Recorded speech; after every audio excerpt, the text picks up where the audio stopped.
امروز آوردمتون چهارراه پارکوی، ساختمانی که پشت سر منه، 5 طبقه 230 متری تک واحدی ببینیم با 30 تا پارکینگ. بریم ببینیم چه قراره.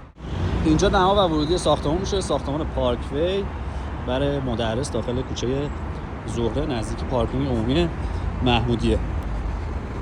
بریم فضای لابی رو با هم دیگه ببینیم. 5 طبقه 230 متری. اینجا فضای ورودی مونه که اینجا کانتر لابی من میشه و یک لاین هم آسانسور. بریم بالا باید هم ببریم. خب اومدیم بالا. اینجا پایه طبقه اول تک واحدیه، یه دونه راه پله اینجا داریم، وارد واحد میشیم. 231 متر فلت. سمت راست یه دونه سالن یه تیکه است با پنجره قدی رو به خود خیابون. سمت چپ هم دو تا سرویس بهداشتی که زن و مردونه جدا شده.